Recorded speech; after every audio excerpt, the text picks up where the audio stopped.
જતું કરવાની ભાવના, માફ કરી દેવાની ભાવના. ગુણાતીતાનંદ સ્વામી બાજુમાં બેઠા છે. આ સાવરકુંડલા ગામ છે, એમાં જૂના સાવરમાં સ્વામી ગયા અને ગામમાં પ્રવેશ કર્યો અને ત્યાંના ઉગા ખુમાણ બાપુ વિરોધી સ્વામિનારાયણની એલર્જી, ગુસ્સે થઈ ગયા અને ગામના લોકોને ભેગા કર્યા અને સાધુઓને ગામ બહાર કાઢ્યા, કાદવ કીચડ ફેંક્યું. એટલાથી સંતોષ ન થયો એટલે બાવળની, લીલા બાવળની સોટીઓ લઈ આવ્યા, સૂળોવાળી સોટી, અને સાધુઓને સૂળીથી ફટકાર્યા. એ કે બાવલાઓ છે, વધારાના છે, એક્સ્ટ્રા છે, ગામ બગાડે છે, બીડી હોકા બંધ કરાવે છે. મારી મારીને કાઢ્યા. ગામને પાદર એક ઝાડ નીચે સાધુ બેઠા હતા, લોહી લુહાણ થઈ ગયા હતા, શરીર લૂછતા હતા. ત્યાં ગામને પાદર કેટલાક લોકો પસાર થતા તે જોઈ ગયા કે આવા સ્વામિનારાયણના સાધુ કીડી જેવા જીવને ના ડૂબવે, એને આપણા રાજાએ માર્યા. આવા સાધુને જે મારે એના ઘેર તે કઈ પારણા બંધાતા હશે, એને દીકરા ન થાય. અને પેલા સંતોએ, ગુણાતીતાનંદ સ્વામી આ વાત સાંભળી એટલે સ્વામી બાજુમાં બેઠેલા સંતો તો શરીર લૂછતા તેને કહે છે કે સંતો ધૂન કરો. શેની ધૂન સ્વામી? સંતો ધૂન કરો કે આ બાપુના ઘરે દીકરાનો જન્મ થાય, પારણું બંધાય. અરે સ્વામી, આણે આપણને માર્યા, બાવળની સોટીઓ ફટકારી, હજુ રૂચ નથી આવી, ખાધા પીધા વગરના છે, આના ઘરે પારણું બંધાય. સ્વામી કે જે આપણને મારે એને પણ આપણે કઈ ફળ તો આપવું જોઈએ ને. આવો બદલો લેવાની ભાવના, એને દીકરો આપો. અને સ્વામીએ આશીર્વાદ આપ્યા કે એના ત્યાં દીકરો થશે અને એના ત્યાં સ્વામિનારાયણના સંતોની જોડીઓ ટીંગાય. અને વર્ષો જતા એના ત્યાં દીકરો થયો ને એ જ દીકરાએ ગામમાં સત્સંગ કરાયો. ભગવાન સ્વામિનારાયણ લખ્યું છે, ગાલી દાનમ તાડનમ ચ કૃતમ કુમતિ બીર્જનૈ ક્ષંતવ્યમેવ સર્વેશામ ચિંતનીયમ હિતમ ચ તૈહિ. કોઈ તમને ગાળ આપે, મારે કરે તો પણ એનું હિત થાય એવું ચિંતન કરવું. આ સ્વામીની જગ્યાએ આપણે હોઈએ તો હોય ને તો એ શું કહીએ, જેટલા છે ને એ ઉપડવા જોઈએ, અને ના હોય તો 7 જન્મમાં ન કરતા ને, એના માટે માળા ચાલુ કરીએ એક્સ્ટ્રા. પણ ના, બદલાની ભાવના આવી નહીં, કંઈક આપો, ફળ આપો. ભાવનગરની અંદર ભાવસી બાપુ, જેના નામ પરથી ભાવનગર પડ્યું છે, ભાવસી બાપુના નામ પરથી, એ ભાવસી બાપુ એકવાર નીકળ્યા ફરવા માટે બગીચામાંથી અને અચાનક પસાર થતા હતા આંબાની ઘટામાંથી, ત્યાં એમના કપાળ પર જોરથી પથ્થર વાગ્યો. બાપુને પથ્થર, ભાવનગર નરેશને પથ્થર. એટલે સૈનિકો ગુસ્સે થઈ ગયા, કોણ છે, કઈ દિશામાંથી પથ્થર આવ્યો છે? તપાસ કરી તો એક છોકરાએ પથ્થર મારેલો, છોકરાને પકડી લાયા. છોકરો તો રાજા આગળ આવી ગયો ને રડવા જ મંડ્યો. સૈનિકો આજુબાજુ તલવાર બંદૂક વાળા. સૈનિક કોણ છે તું? નામ બોલ્યો. તે પથ્થર માર્યો? હા કે બાપુ મેં પથ્થર માર્યો. કેમ પથ્થર માર્યો? એ કે બાપુ મારે આપને નહોતા મારવા, પણ શું કરે પથ્થર માર્યો? બાપુ ઉનાળો છે અને હું ગરીબ છું, કેરીઓ ખરીદવાની મારી તાકાત નથી, મારે કેરી ખાવી હતી એટલે મેં આંબાને પથ્થર માર્યો, પણ મને નિશાન ફાયું નહીં, એમાં શરત ચૂકતી તમને વાગી ગયો, માફ કરજો, આજ પછી કેરીએ નહીં ખાઉં અને કોઈ દાડો પથ્થર નહીં મારું. ભાવસી બાપુ કે એને જેટલી જોઈએ એટલી કેરીઓ આપો, ટોપલો ભરીને કેરી આપીને એને વિદાય કરો. સૈનિકો કે બાપુએ જેણે તમને પથ્થરો માર્યો, તમને લોહી કાઢ્યું, ટાંકા લેવા પડે, અને એને તમે કેરીઓ પાછી આપીને વિદાય કરો છો. અને એ ભાવનગર નરેશ ભાવસી બાપુ શું બોલ્યા? એ કે સૈનિકો, એક આંબા જેવું ઝાડ પણ એને પથ્થરો મારીને કેરી આપે છે, તો હું તો ભાવનગર બાપુ છું, પથ્થરો મારીને કેરી આપવી જ જોઈએ ને. હું તો દરબાર છું, મને પથ્થરો મારીને કેરી કેમ ના આપું? આવા લોકોથી નગરની શોભા છે. બદલો આવો લો, એને કંઈક સારું ફળ આપો. આ ભાવના સાથે આખો સમાજ જીવે છે. આદર્શ સંતોના મનમાં આ ભાવના હોય છે કે સારું કરીને આપવું જ, એને બદલો નહીં લેવો. એમ આપણે પણ સંસારમાં જીવીએ જ. કોઈક આપણને બોલી જાય, ઘરના સભ્યો બોલી જાય, ઘરમાં પતિ પત્ની વચ્ચે ઝઘડો થાય, બતાવી દેવાની ભાવના ન રાખવી, બદલો લેવાની ભાવના ન રાખવી, એને કંઈક કરી નાખવું છે એવી ભાવના ન રાખવી, એનાથી આપણને અશાંતિ રહે છે. દ્રોણાચાર્ય એવી ભાવના રાખવી. પાંચાલ નરેશ દ્રુપદને પકડી લાવો, લાયા, પકડીને હાજર કર્યો, બંદી બનાવ્યા. દ્રોણ બેઠા હતા, દ્રુપદ આવ્યા. જે દ્રુપદે અપમાન કર્યું તો એને જ આવવું પડ્યું. દ્રોણાચાર્ય આગળ હાથ જોડ્યા, શું કરવું છું? તારો હિસાબ કરી તે કરીએ, આપ જે ઈચ્છા હોય કરો. દ્રોણાચાર્ય કે છે, હું બ્રાહ્મણ છું એટલે તને મારી તો નહીં નાખું, તું મારો મિત્ર છે, મિત્રતા હું ભૂલીશ પણ નહીં, પણ તે મારું અપમાન કર્યું તેનો બદલો તો લઈશ. કરી તે બદલો આજે તને જતો કરું છું, છોડી દઉં છું મિત્રતાના દાવે, પણ તારું અડધું રાજ્ય હું લઈ લઉં છું. અડધું રાજ્ય પાંચાલનો એક ભાગ તું સંભાળજે અને બાકીનો ભાગ હું સંભાળીશ. એટલે દ્રોણાચાર્ય અડધું રાજ્ય એની પાસેથી લઈ લીધું અને દ્રુપદને અડધું રાજ્ય આપીને જતો કર્યો, છોડી દીધો. મિત્રતા રાખી. દ્રુપદ પણ મનમાં સમસમી ગયા, પણ કંઈ બોલી શકે એમ નહોતા. પછી તો પાંડવો કૌરવો રહેતા હતા. પાંડવોનો ઉત્કર્ષ થવા લાગ્યો, ધીમે ધીમે આગળ વધવા લાગ્યા. હવે ધૃતરાષ્ટ્રની અંદર વિષ રેડાઈ રહ્યું છે. ધૃતરાષ્ટ્રને પાંડવોનો ઉત્કર્ષ સહન થતો નથી, એટલે મંત્રી કણિકને બોલાવ્યો. કણિકને કે છે પાંડવો આગળ વધે છે, મોટા થવા લાગ્યા, એમનો ઉત્કર્ષ થાય છે, એ આપણાથી સહન થતું નથી, શું કરવું જોઈએ, કંઈક ઉપાય બતાવો. એટલે મંત્રી કણિકે એક વાર્તા કીધી જંગલની. એક જંગલ હતું, બધા પશુ પક્ષીઓ શાંતિથી રહેતા હતા, શિયાળ, વાઘ, વરુ, નોળિયો, ઉંદર બધા સાથે રહેતા હતા. પણ એમાં એક સિંહે પ્રવેશ કર્યો. સિંહ તો જંગલનો રાજા કહેવાય. સિંહ આવ્યો એટલે તો વાઘ બીજા બધાને ઓછો ખોરાક મળવા લાગ્યો. પણ સિંહને પતાવો કેમ? એકલા તો થઈ શકે નહીં. એટલે વાઘ કે હું પતાઈ દઉં, પણ વાઘ એકલો પણ સિંહની સામે શું ગજું? એટલે બધા ભેગા થયા, શિયાળ, વાઘ, વરુ, નોળિયો અને ઉંદર સાથે મળીને એ લોકો એક યોજના બનાવી. શિયાળ કે છે આમાં એક કામ કરીએ, સિંહ જ્યારે ઝાડ નીચે સૂતો હોય ત્યારે ઉંદરે બખોલમાંથી નીકળવાનું અને સિંહના પગના પંજા ધીમે ધીમે ફૂંક મારતા મારતા કોતરી ખાવાના, અને પંજા બધા જ કોતરાઈ જાય પછી એના પર વાઘે હુમલો કરવાનો, અને પછી તો આગળ તો સિંહનો શિકાર કરી નાખશું. પ્રી પ્લાનિંગ મુજબ આયોજન થયું. નોળી નીચે ઉંદર ઘૂસી ગયો, પગના પંજા કોતરી ખાધા, અને જેવા કોતરાઈ ગયા પછી વાઘે હુમલો કર્યો. સિંહના પંજા કોતરાઈ ગયા એટલે તાકાત વગરનો બની ગયો, કરી ન શક્યો, અને પછી સિંહ પરાસ્ત થઈ ગયો, સિંહને મારી નાખ્યો. બધા કે ચાલો હવે ઉજાણી કરીએ, સિંહનું માંસ ખાઈએ, અત્યાર સુધી એણે આપણા માંસ ખાધા છે એનું માંસ ખાઈએ. શિયાળ કે હવે આટલું સારું ફંક્શન છે તો નાહી ધોઈને ફ્રેશ થઈને પછી ખાઈએ, આપણે પેલા નદીમાં સ્નાન કરી આવીએ. તો બધા વાઘ ને વરુ કે આપણે નાહવા જઈએ અને પછી સિંહને કોક લઈ ખાઈ જાય તો? શિયાળ કે બધું જ મેં પ્લાનિંગ કર્યું છે, તમે બધા નહીં નાહો ત્યાં સુધી હું બેઠો છું. એટલે શિયાળે બધાને મોકલ્યા ને એ પોતે અહીંયા ગોઠવાઈ ગયો. વાઘ ગયો, વરુ ગયો, નોળિયો ગયો, ઉંદર ગયો, અને આ બધા ગયા. પછી સિંહ પહેલો આવ્યો. સિંહ આવીને કે છે કે ભાઈ આપણે શિકારા ખાવાનો છે. એટલે શિયાળ કે છે ભાઈ તમે ખોટું ન લગાડતા. પેલો સિંહ તો મરી ગયેલો, પણ પેલો વાઘ આવ્યો. એટલે વાઘ આવીને કે સિંહને ખાવાની વાત કરે છે. ત્યાં શિયાળ કે છે તમે આ ખાવાના કેમ? ભાઈ આપણે સાથે શિકાર કર્યો તો ખાવાનું જ હોય ને. એ કે પેલો ઉંદર એમ બોલતો હતો કે મેં પેલા માર્યો અને પછી મારો મારેલો વાઘ ખાય તો વાઘમાં શું માલ છે? વાઘ કે આપણે ઉંદરડાનું કાચું થોડું ખાઈએ કે એઠું, અને વાઘ તો ખાધા વગર નીકળી ગયો. પછી આવ્યો વરુ આવ્યો. વરુ ખાવાની વાત કરે, ચાલો ઉજાણી કરીએ. એ કે હમણાં વાઘ ગયો ને, વાઘ મને કહેતો ગયો છે કે હવે વરુનો વારો પાડવો છે. એટલે વરુ કે મારી સાથે ઝઘડો કરશે? આ કે વાઘ આવી વાત કરતો તો વરુ કહેતો તો રફુ ચક્કર. વરુ ખાધા વગર નીકળી ગયો. નોળિયો આવ્યો. નોળિયો કે ભાઈ આપણે ખોરાક, તો શિયાળે એને પણ ના પાડી દીધી.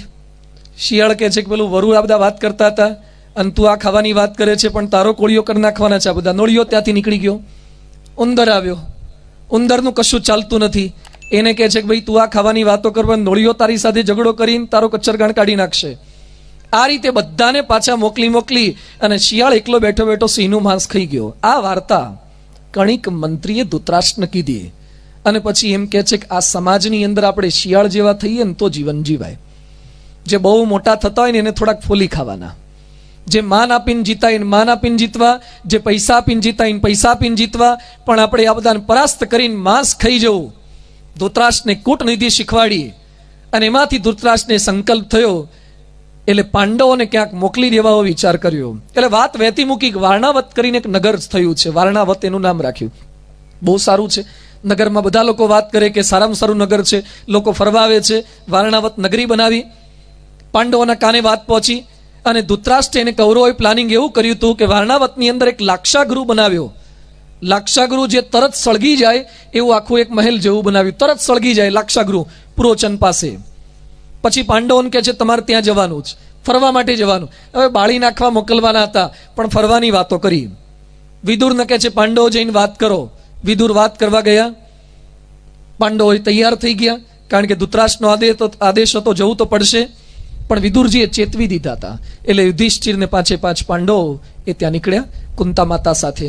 સત્તા માટે જો મારી નાખવાની ભાવના અહીંથી પ્રારંભ કર્યો છે. ધૃતરાષ્ટ્રે સૌથી પહેલા મારી નાખવાનો. દુર્યોધન નાનો હતો ત્યારે ભીમને મારવાનો સંકલ્પ કરતો હતો. ધૃતરાષ્ટ્ર અહીંયા કર્યું. એટલે ભગવાન સ્વામિનારાયણ શિક્ષાવત્રીમાં લખી ગયા છે, સ્ત્રીયા ધનસ્ય વા પ્રાપ્તૈ સામ્રાજ્યસ્ય ચવા ક્વચિત. સ્ત્રી, ધન અને સામ્રાજ્યની પ્રાપ્તિ માટે ક્યારેય કોઈની હિંસા ના કરવી. માણસો સ્ત્રી, ધન અને સામ્રાજ્ય માટે હિંસા કરતા અચકાતા નથી. જર જમીનને જોરું એ ત્રણ કજિયાના ચોરું. એના માટે માણસો ઝઘડા કરે. લાક્ષાગૃહની અંદર મોકલી દીધા. રહેવા લાગ્યા. વારણાવતમાં ફરે છે. દિવસો પસાર થાય, પુરોચન લાગ જોવે છે કે એક દિવસે પાંડવો સૂતા હોય અને ત્યાં આપણે સળગાઈ દઈએ. કેટલાય દિવસો પસાર થયા એટલે યુધિષ્ઠિર કે છે આપણે કંઈક કરો નહીં તો આપણને સળગાઈ દેશે. અને વિદુરજીએ પણ સંદેશો મોકલાવ્યો કે આ લોકો રાહ જોવે છે, હવે સળગાઈ દેશે. હજુ પુરોચનને સળગાવે એ જ પેલા ભીમે અંદરથી પ્લાનિંગ કરીને અંદરથી એક ટનલ ભોયરું બનાવી દીધું, છેક વનની અંદર નીકળે એવું. અંદર રહેતા રહેતા વિદુરે મોકલેલા માણસો દ્વારા ટનલ બનાવી દીધી, સુરંગ ખોરી દીધી, જેની અંદર ઘૂસી અને બહાર નીકળી જવાય. જાતે ને જાતે આગ લગાડી અને ભોયરા દ્વારા બહાર નીકળી ગયા. 5 પાંડવો કુંતી સાથે નીકળી ગયા. આ બાજુ એક ભીલડી પોતાના 5 દીકરાઓ સાથે આવી હતી, એ લાક્ષાગૃહમાં રોકાયેલી હતી અને એ બધા સળગી મર્યા. અને પુરોચન પણ સળગી ગયો. પુરોચન પાંડવોને સળગાવાયો તો એ જ ઉપડી ગયો. જે સૂરજ સામી રજ નાખે તે ઉલટી આવી પડે આંખે. તમને એમ થાય કે સૂરજ મને બહુ હેરાન કરે છે તો ધૂળનો ખોબો લઈને નાખો ઉપર, ક્યાં આવશે? પાછી તમારા પર આવશે. સૂરજને કઈ રજ પહોંચવાની છે, જે ખાડો ખોદે તે પડે, એને કાંઈ થવાનું નથી. એ માણે મારી નાખવાની ભાવના રાખી. પાંડવોનું કશું જ હિત ન થયું. પેલા બધા બળી મર્યા. લોકો ત્યાં પહોંચ્યા અને 5 પાંડવો જેવા જ લાગ્યા હતા. 5 ભીલ, એક બિલડી એટલે કુંતી લાગી અને સમાચાર પહોંચી ગયા. લોકો કૌરવોની ટીકા કરવા લાગ્યા. ધૃતરાષ્ટ્રને ખબર પડી. ધૃતરાષ્ટ્ર રડવા લાગ્યો. અલા હળગાવનારો તું રડે છે? એ રડવા લાગ્યો. પાંડવો મરી ગયા, દુઃખી થઈ ગયા, એમના વગર નહીં ફાવે, એમના વગર રાજ કોણ ચલાવશે? દુર્યોધન ખોટા ખોટા આંસુ સારવા લાગ્યો. ખોટી જ વાતો. હા, કેટલાક લોકો આ સમાજ જ આવો થઈ ગયો છે, આર્ટિફિશિયલ, પ્લાસ્ટિકનું જ બધું. ને અમુક ગાડીમાં દ્રાક્ષ લટકતી હોય, આપણને ખાવાનું મન થાય પ્લાસ્ટિકનું. અમુકના ઘરમાં સફરજન મૂક્યા હોય છે પ્લાસ્ટિકના. બધું જ પ્લાસ્ટિક યુ થઈ ગયું છે હવે.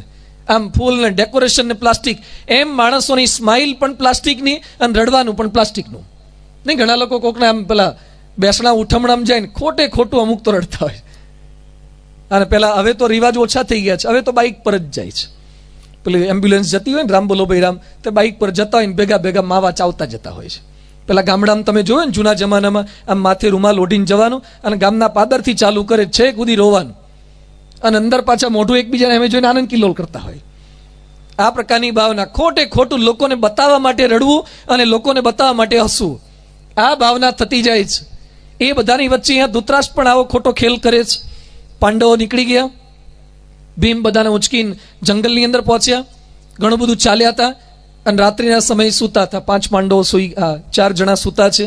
કુંતાજી સૂતા છે અને ભીમ રક્ષા માટે જાગે છે. ભીમ સેવક હતો, આદર્શ શક્તિશાળી બાહોશ, એટલે રક્ષા કરતો હતો. અને અચાનક ત્યાં એક સ્વરૂપવાન કન્યા આવી અને ભીમની નજીક આવી. ભીમ સમક્ષ પ્રસ્તાવ મૂક્યો. ભીમ કે તું કોણ છે? હિડિંબા છું. કેમ અહીંયા આવી છે? એ કે તું મને ખૂબ ગમે છે. ગમે છે એટલે શું કરવાનું? એ કે તું મને ગમે છે, હું મારી જાત તને સમર્પિત કરવા તૈયાર છું, મારી તારી સાથે લગ્ન કરવા છે. આ મારા ભાઈનું વન છે, હિડિંબનું વન છે, અને મારા ભાઈએ તને ખાવા માટે મોકલી દીધી છે. તમને હું ખાઈ જઈશ. મારો ભાઈ શાકાહારી છે, આ માણસોને ખાયો માનવાહારી છે, એટલે અહીંયા મારવા માટે મોકલી છે મને. ભીમ કે મારી નાખ તાકાત હોય તો. એ કે ના, મારે તારી સાથે લગ્ન કરવા છે. એ કે તું જલ્દી લગ્ન કર, નહીં તો મારો ભાઈ આવશે ને તમને બધાને જમી જશે. ભીમ કે કોઈ વાંધો નહીં, તારો ભાઈ કશું નહીં કરી શકે. આટલો બધો વાર્તાલાપ થતો તો સમજાવવાનો પ્રયત્ન કરે છે. ભીમ કે તારા ભાઈને પણ ગમે કરે નહીં. અને એ સમય પેલી હિડિંબા શું બોલે છે કે સ્ત્રીઓનો પક્ષપાત પોતાના ભાઈ તરફ નહીં પણ પોતાના પતિ તરફ હોય છે, પુરુષ તરફ હોય છે, પ્રિયતમ તરફ પક્ષપાત. પ્રેમાંધ થઈ ગયેલી પેલી બાઈ, પોતાના ભાઈનો કશો જ વિચાર નહીં, પરિવારનો વિચાર નહીં. અને એ જ ભાવના અત્યારે આપણને જોવા મળે છે ને. માણસો પ્રેમાંધ થઈ જાય, મોહાન થઈ જાય, પછી મા બાપનો વિચાર નહીં, કોઈનો જ વિચાર નહીં. અહીંયા ભીમને લગ્ન કરવાની વાત કરે. ભીમ કેવો જવાબ આપે છે કે મારા માતુશ્રી અહીંયા છે, મારા પરિવારજનો અહીંયા છે, એને પૂછ્યા વગર હું લગ્ન ના કરી શકું. અત્યારે કેવી પરિસ્થિતિ છે? મિયા બીબી રાજી, ક્યાં કરેગા કાજી. તો એ 2 જણાને ગમી જાય ને પછી કોણ પૂછે છે? અમુક તો પૂછતા જ નથી. કોર્ટ મેરેજ કરી દે અને 1.5 મહિના પછી ઘરમાં જણાવે કે મને પ્રેમ છે, અને ભાગી જાય. એટલા લોકો તપાસ કરે તો સિવિલ મેરેજ તો કરી જ દીધા હોય. 1.5-2 મહિના પછી તમારી કોઈ તાકાત નથી કે પરણેલાને પાછા છૂટા પાડી શકો. જે મા બાપે 18-20 વર્ષ સુધી મોઢામાં કોળિયા મૂકી મૂકીને તમને મોટા કર્યા, જેણે અરમાનો સેવ્યા હોય, એને તમે એક ક્ષણની અંદર લાત મારી અને જતા રહો છો. સેજ મા બાપનો વિચાર નહીં, પ્રેમાન થઈ ગયા, મોહન થઈ ગયા. અમે બોમ્બે પારાયણ કરવા ગયા હતા મલાડ વિસ્તારમાં. એક ભાઈના ઘરે મેં પધરામણી કરી, ઠાકોરજીનું પૂજન કર્યું, સંતોનું પૂજન કર્યું, ભગવાનની આરતી ઉતારી. પેલા ભાઈ થોડા રડવા જેવા થઈ ગયા, રડતા હતા. મેં પૂછ્યું શું તકલીફ છે? તો કાર્યકરે મને વાત કરી કે સ્વામીજી 7 દિવસ પછી એમની દીકરીના લગ્ન છે. મેં કહ્યું લગ્ન છે તો રાજી થવું જોઈએ ને. મને કે લગ્ન છે પણ દીકરી ક્યાં છે? મને કે દીકરી નથી. મેં કહ્યું દીકરી ના હોય તો લગ્ન કેમ ના ગોઠવ્યા? મને કે ગોઠવ્યા તારે હતી, હવે નથી. ગોઠવ્યા તારે હતી ને હવે નથી, આ ધામમાં જતી રહી, મૃત્યુ પામી ગઈ? ના કે સ્વામી ઘાટીને લઈને ભાગી ગઈ. હા, મેં એક છોકરો રહેતો તો એને લઈને ભાગી ગઈ. એ કે બધી જ ખરીદી કરાવી, આસોપાલવની હાડીઓ લઈ આવી, મોગાભાવનું સોનું લઈ આવી, બધા દાગીના લેવડાયા અને 7 દિવસ પહેલા બધું જ હેમટું કરી અને ભાગીને જતી રહી. હવે જે મા બાપે આપણને મોટા કર્યા હોય એના પેટ પર પાટું મૂકીને ભાગી જવાય છે. આ આપણી હિન્દુ સંસ્કૃતિ ન હોય. જે પરિવારમાં ઉછેર પામ્યા છીએ એ પરિવારને પૂછવું તો ખરું. એ માતા પિતાની લાગણીઓ સામે જોવાનું નહીં. કદાચ તમને ગમે છે, કોઈક અન્ય વ્યક્તિ ગમે છે તો માતા પિતાને વાત કરો, ઘરની અંદર પ્રસ્તાવ તો મૂકો, સમજાવવાનો થોડો પ્રયત્ન તો કરો. જ્યાં ફાવે ત્યાં પરણી જવું, પોતાની ઈચ્છા ફાવે ત્યાં લગ્ન કરી લેવા, ઘરમાં ન તો માતાને જણાવું ન તો પિતાને જણાવું. એ કોના જેવા લગ્ન છે? કૂતરા કૂતરી જેવા લગ્ન છે, પશુ જેવા લગ્ન છે. જેમ કોઈ કૂતરાને ક્યાંક લગ્ન કરવા હોય ને તો કૂતરો પોતાની મમ્મીને કહેવા ન જોતો કે મમ્મી આ કૂતરી મને ગમે છે. આ ક્યાંય કે તમને થોડીક વાતો મારી આકરી લાગશે, પણ આ પશુ જેવા લગ્ન છે કે જે કોઈને જણાવે નહીં અને પોતાની જાતે લગ્ન કરી દે, એ પશુ લગ્ન છે. ઘરમાં તમામની મરજી સાચવીને લગ્ન કરે એ માનવના લગ્ન છે. માનવ પરિવાર એને કહેવાય. જેણે આપણને મોટા કર્યા છે, જેણે આપણને સાચવ્યા છે, એ બધાની મરજી સાચવી અને આદર્શ પરિવાર કુટુંબ એને કહીએ. આત્મીયતા રાખીએ. જ્યારે એ વાતો કરું ત્યારે ઘણા વડીલો રાજી થાય. નાના કે બાપજી અહીં થોડી વાતો કરો, અમને પૂછતા જ નથી. કે આજકાલના નવા જુવાનિયા પૂછ્યા વગર બધું કરી લે છે. પણ મા બાપે થોડાક એવા સ્વભાવ રાખવા કે તમને પૂછવાનું મન થાય. અમુકના સ્વભાવ એવા વિચિત્ર હોય છે ને પૂછતા જ નથી. કારણ કે એને ખબર હોય છે કે પહેલેથી રિબાઉન્સ જ થવાનું છે, આપણું સાંભળશે જ નહીં. તો થોડુંક સાંભળવું જ ખરું પ્રેમથી. નવયુવાનની વાતો પણ સાંભળવી, દીકરીની વાત સાંભળવી, દીકરાની વાત સાંભળવી. અમુક તો વડીલો વાત સાંભળતા જ નથી. એને એન્જિનિયરિંગમાં ના જવું હોય ને તો પરાણે મોકલે જ. આ વડીલોની મોટી તકલીફ આ છે. પોતે જે ફ્રેમમાં ફિટ થયો હોય ને એ જ ફ્રેમમાં ફિટ કરવાના. એક છોકરો મને મળ્યો, ચશ્માના 9 નંબર હતા. 9 નંબર, બોલો. 7મા ધોરણમાં ભણે, 9 નંબર. ધોરણ કરતા નંબર વધારે હતા. 7માં 7 નંબર હોય ઠીક છે, દ્વારા 9 નંબર, આટલા બધા થમ્સઅપની બાટલી જેવા કાચ બધા, આટલા બધા નંબર તાર કેમ ના થઈ ગયા? પહેલેથી ચેક નહોતું કરાયું? મને કે ચેક કરાવવા દે તો ને. તું કેમ ચેક ન કરાવ દે? એ કે સ્વામી મને 3જા ધોરણથી તકલીફ હતી. ક્લાસમાં બેઠો હો ને તો મને બ્લેકબોર્ડ પર વંચાતું નહોતું. એટલે મેં ઘરે જઈને વાત કરી, પપ્પા મને દેખાતું નથી. એ કે જા આવે, શું દેખાય નહીં? અમને અત્યારે 40 વર્ષે દેખાય, તને કેમ ન દેખાય? મારી વાત જ ન સાંભળી. કે પછી થોડાક વર્ષ પછી પાછી મને તકલીફ વધી. મેં કીધું કે ક્લાસમાં બધા જવાબ આપે છે, મને સરખું વંચાતું નથી, તકલીફ પડે છે. બોર્ડ પર નથી વંચાતું, હોર્ડિંગ્સ ના વંચાય, તકલીફ પડે છે, મને ચશ્મા આયા લાગે છે. તો મારા પપ્પા શું બોલ્યા, આપણે 7 પેઢીમાં કોઈ ચશ્મા નથી આવ્યા, તને કેમ ના આવે? એટલે હાથમાં ન એટલે 8મી ન આવે. પણ અમુક લોકો ફ્રેમમાંથી બહાર નીકળતા જ નથી. એ કે તને ચશ્માનો શોખ છે ને એટલે ચશ્મા લેવા, તાર નંબર હોય જ નહીં. તો ચેક કરાવો ભાઈ, તમે જાતે જાઓ. પણ વડીલો પોતાની ફ્રેમમાંથી બહાર નથી નીકળતા, એની કેટલીક તકલીફ થાય છે. નવયુવાનો છે, થોડા ભણેલા છે, આજની કોલેજ કરેલા છે, તો એની પણ કંઈક રસ રુચિ હોય, એને થોડોક સમજવાનો પ્રયત્ન કરો. અને તમારી જ્ઞાતિમાં કે સમાજમાં કંઈ બાદ એવું ના હોય તો પછી એ રીતે તમે થોડાક અનુકૂળ થાઓ, એ લોકો થોડાક અનુકૂળ થાય તો આદર્શ પરિવારે બની શકે છે. ભીમ એ પોતાના માતા અને પોતાના ભાઈઓ સૂતા છે એને પૂછ્યા વગર કશું જ કરવા રાજી નથી. તમને મોબાઈલ ગમે તો મોબાઈલ લેવાય, પણ મોબાઈલ લેવાના પૈસા ના હોય તો મંગલસૂત્ર વેચીને મોબાઈલ ના લેવાય. એમ તમને કોઈ ગમી જાય તો મા બાપને વેચીને કોઈની સાથે લગ્ન ના કરાય. એ મંગલસૂત્ર વેચીને મોબાઈલ લીધા જેવું છે. એમ પરિવાર એને કહેવાય, ઘરના સંબંધો એ દરેકને રાજી કરીને કરવાનું છે. અહીંયા હિડિમ્બે આગ્રહ કર્યો, પણ ભીમ કે છે મારી માતાને મારા ભાઈઓને પૂછ્યા વગર હું કશું જ ના કરી શકું. આટલો વાર્તાલાપ થયો, ત્યાં જ પેલો એનો ભાઈ આવી ગયો, હિડિમ્બાનો ભાઈ હિડિમ. અને પછી એ પોતાની બેનની આવી વાતો સાંભળીને બેન પર ગુસ્સો થયો, બેનને મારવા જતો તો ભીમે હુમલો કર્યો, યુદ્ધ થયું, હિડિમનો નાશ કર્યો. હિડિમ્બાને મારવા જતો ભીમ કે આ રાક્ષસણીએ પતાવી દઈએ. યુધિષ્ઠિર કે ના, એનો શું વાંક છે, એને રાખો, એ તો લગ્નની વાત કરે છે. યુધિષ્ઠિર કે વાંધો નહીં, તું એની સાથે લગ્ન કર. એટલે યુધિષ્ઠિર અને માતાની મરજીથી ભીમના સૌ પ્રથમ પાંડવોમાં જો લગ્ન થયા હોય તો ભીમના હિડિમ્બા સાથે ત્યાં લગ્ન થયા. લગ્ન કરીને લોકો થોડોક સમય ત્યાં રોકાયા. સમય જતા એને સંતાન પ્રાપ્તિ થઈ. ભીમ અને હિડિમ્બાનો દીકરો એ ઘટોત્કચ, એને પુત્ર પ્રાપ્તિ થઈ. આગળ નીકળી ગયા. એ લોકો જંગલમાંથી પસાર થઈ રહ્યા છે. રસ્તામાં એક ગામ આવ્યું. પાંડવો ત્યાં રોકાયા. 5 પાંડવો અને માતા કુંતી એક ચક્રા ગામની અંદર રોકાયા છે. એક બ્રાહ્મણના ત્યાં, બ્રાહ્મણનું નાનું મકાન, એની અંદર એ લોકો એને વિસામો આપ્યો છે અને પ્રેમથી ત્યાં રહે છે.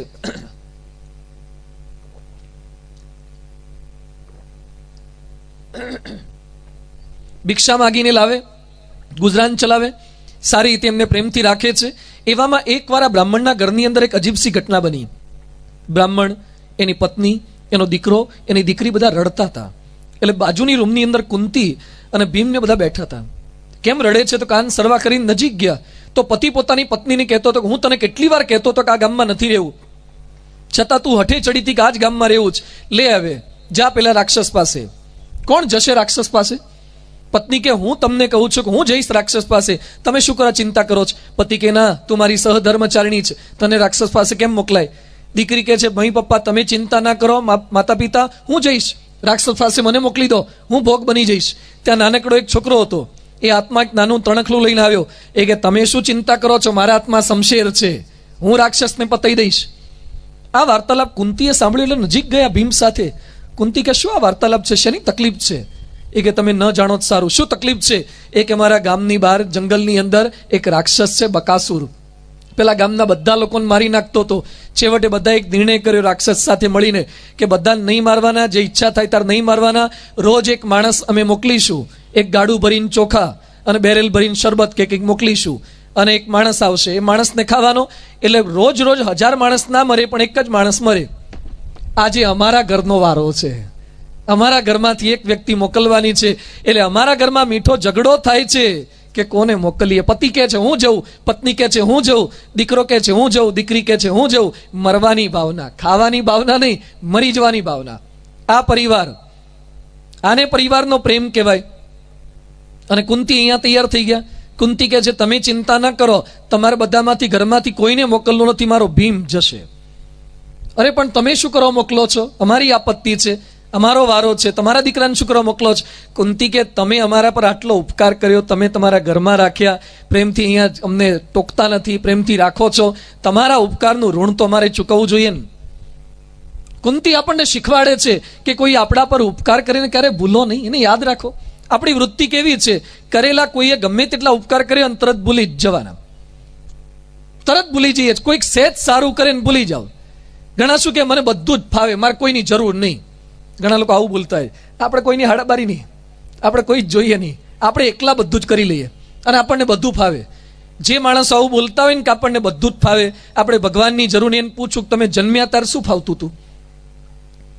આપણે જન્મ્યા ત્યારે આપણને શું ફાવતું હતું? બગાડવા સિવાય આપણને ફાવતું જ શું? આપણે જન્મ્યા ત્યારે આપણને શું ફાવતું હતું? આપણને ખાલી બગાડતા ફાવતું હતું, આપણને રોતા ફાવતું હતું, ટાંટિયા હલાવતા ફાવતું હતું. બાળક જન્મે ત્યારે એને રોતા ફાવે, ટાંટિયા હલાવતા ફાવે અને બગાડતા ફાવે, બાકી બીજું કશું જ ફાવે નહીં. આપણને ખાતા શીખવાડ્યું. અહીંયા જેટલા કે આપણે જમીએ છીએ સારામાં સારી રીતે ત્યારે પીઝા, ઇડલી, ઢોસા, આમ ચીપિયાથી ઢોસા તોડતા હતા, નાના હતા ત્યારે આમ તોડતા ફાવતું હતું. આપણે જે ખાતા શીખ્યા એ મા બાપે શીખવાડ્યું છે. આપણને ચાલતા નહોતું ફાવતું, આપણને પકડીને ચલાવડાવ્યા. આપણને બેસતા નહોતું ફાવડતું, આપણે ગુલાટિયા ખાઈ જતા હતા અને પેટ ઉપર સરકી સરકીને ઢસડાતા હતા. એ આપણને મા બાપે ચાલતા શીખવાડ્યું. આપણને બોલતા નહોતું ફાવડતું, ભૂ ને બા ને પા ને આ બધું બોલતા હતા, એમાંથી આપણને ABCD ને એકડો બગડો શીખવાડ્યા. અરે આપણને આપણું નામ નહોતું પાડતા ફાવતું, આપણું નામ પણ બીજાએ પાડી આપ્યું છે. કેટલાક શું કે મારે કોઈની જરૂર નહીં, એને પૂછવાનું તારું નામ કોણે પાડ્યું છે? એટલે તારું નામ બીજાને પાડવા જરૂર પડી હતી, શું બોલે છે કે બીજાની જરૂર નહીં? તારું નામ પાડવા માટે બીજા માણસની જરૂર હતી. આખી જિંદગી જીવીએ ને ત્યાં સુધી પણ બીજા માણસોના ઉપકારની જરૂરિયાત છે. અને આપણે મરી જઈએ પછી એની જાતે સળગી જઈએ, કોક આપણને લઈ જાય. મરી ગયા પછી, આપણા મર્યા પછી પણ આપણને ઉપાડવા માટે 4 માણસોના ઉપકારની જરૂરિયાત છે. તો જિંદગીમાં ભૂલે ચૂકે બોલવું નહીં કે આપણે કોઈની જરૂર નહીં. આપણે જન્મ્યા પછી પણ માણસની જરૂરિયાત છે અને મરી જઈએ પછી આપણને સ્મશાનમાં લઈ જવા માટે પણ માણસોની મદદની જરૂરિયાત છે. ઉપકારને યાદ કરો. લોકો આપણા પર સતત ઉપકાર કર્યા કરે છે, એને ક્યારેય ભૂલો નહીં. એકવાર 2 મિત્રો હતા, સમુદ્ર તટેથી પસાર થતા હતા. એમાં બંને વચ્ચે હળવો એક ઝઘડો થયો. એમાં એક મિત્ર બીજા મિત્રને લાફો મારી દીધો. જેવો લાફો માર્યો એટલે બીજા મિત્રે રેતી પર લખ્યું, દરિયાની રેતી ભીની હોય, રેતી પર લખ્યું કે મારા મિત્રે રમેશે મને લાફો માર્યો. થોડેક આગળ ગયા, દરિયામાં નાવા પડ્યા એટલે બીજો મહેશ હતો, એ મહેશ ડૂબતો હતો, જેણે લાફો ખાધો તે લાફો મારનાર રમેશ હતો, એટલે એણે ખેંચીને ડૂબતા મિત્રને બહાર કાઢ્યો. મહેશને રમેશે બચાવી લીધો. એટલે આગળ ગયા પછી જે બચ્યો હતો એણે એક પથ્થર ઉપર બીજા પથ્થરથી કોતરીને લખ્યું કે મારા મિત્ર રમેશે મને પાણીમાં ડૂબતો તેમાંથી બચાવી લીધો. એટલે લાફો મારનારને બચાવનાર એક જ હતો. એને મનમાં પ્રશ્ન થયો. એ મિત્રને પૂછે છે કે મેં તને લાફો માર્યો એ તે રેતી પર લખ્યું અને મેં તને બચાવ્યો એ તે પથ્થર પર કેમ લખ્યું? તારે પેલો મહેશ શું જવાબ આપે છે? એ કે તે મને લાફો માર્યો એ બે રેતી પર એટલે લખ્યું કે લાફો મારવાની વેદના તો થોડીક વારમાં ભૂલાઈ જશે, એટલે રેતી પર તો પાછું મોજું આવશે તો લખેલું નામ ને આ વાક્ય બધું ભૂસાઈ જશે, ભૂસી નાખવાનું. કોઈક આપણને કંઈક ઈજા પહોંચાડે, દુઃખ આપે, એ રેતી પર લખવું એટલે થોડીક વારમાં જતું રહે, પણ જેણે આપણને મદદ કરી હોય એને શિલાલેખ બનાવીને મૂકી દેવો એટલે ક્યારેય ભૂલાય નહીં. કોઈક આપણને બોલી જાય, ટીકા કરે, એને રેતી પર લખવું, ભૂલી જવું, ભૂસી દેવું. પણ જે મદદ કરે એને પથ્થર પર લખવું, યાદ કરવું. આપણે શું કરીએ છીએ? જેણે મદદ કરી અને ભૂલી જઈએ છીએ, યાદ નથી રાખતા. ઉપકારની ભાવનાની કેટલાક સંતાનોને અમે કહીએ ને ભાઈ તમારા મા બાપનો ઉપકાર છે. અમુક છોકરાને કહે ભાઈ તમારા મમ્મી પપ્પા તમારા માટે આટલું કરે, તો અમુક છોકરા શું કે એમાં શું દડ મારી, જન્મ શું કરવા આપ્યો? એમણે જન્મ આપ્યો છે કરવું જ પડે ને. અમે ક્યાં પૃથ્વી પરથી અમારા સંકલ્પથી આવ્યા છે? એમનો સંકલ્પ હતો એટલે મા બાપના સંકલ્પે પૃથ્વી પર આવ્યા છે. જન્મ આપ્યો છે મોટા કરે ખરા. ઘણા મા બાપ શું કે તારા માટે અમે આટલો ભણાવવાનો ખર્ચો કરીએ છીએ, તો અમુક છોકરા શું કે તમે એકલા કરો છો, બીજાના મા બાપ નથી કરતા? બધાના મા બાપ આ જ કરે, તમે કઈ દાડ નથી મારતા. એટલે સંતાનો મા બાપનો ઉપકાર નથી સમજી શકતા, પતિ પત્નીનો ઉપકાર નથી સમજી શકતા. એમ કે ભાઈ તમારા દીકરા સાચવે છે તો પતિદેવો શું બોલે, એમાં શું કરે છે? પત્ની થઈ છે, ઘરકામે કરવું પડે અને છોકરાએ સાચવવા પડે. અરે પણ આટલું ભેગું કરે છે, પેરેલલ કરે છે. એકવાર બહારગામ જાય તાર જાતે કરી જોજો, ખબર પડે કેમનું થાય છે. ઘણા ઘરમાં અનુભવ થયા. એકવાર ઘરવાળા રિસાઈન જાય, રિસાઈન તો ન જવા દેતા, પણ પિયરમાં જાય ત્યારે ખબર પડે કે જાતે કચરા પોતા કરવાના થાય, બાળકોને સાચવવાના થાય, ભારે તકલીફ વાળું કામ છે. અને ઘરની એક સ્ત્રી કરે છે બોલા ચાલ્યા વગર, વર્ષોથી સહન કરે, ઘરમાં કચરા પોતા કરે, વાસણ કરે, રસોઈ કરે, છોકરા સાચવે, બધું જ કરે, અને એક પતિ તરીકે એનો ઉપકાર ના માની શકે? તો એ ઉપકાર સમજવો. એકવાર એક ગામડાની અંદર એક પતિ જમવા બેઠા, એટલે પત્નીએ છે ને ઘાસનો ભારો થાળીમાં મૂક્યો. જમતી વખતે ઘાસ નાખ્યું, ઘાસ નીર્યું. તો ઘાસ આપવાનું હોય તો બળદને ભેંસને ન ખાય. એટલે પતિ એકદમ ગુસ્સે થઈ ગયો. એ કે ઘાસ નાખે જ ખબર પડે છે, મારે જમવામાં રોટલી મૂક. એ કે તમે જ મને કહેતા હોય છે ને બધું હું કરું છું, તે તમે જ ખાલી ઘાસ જ વાવો છો, એમાંથી રોટલી હું કરું છું.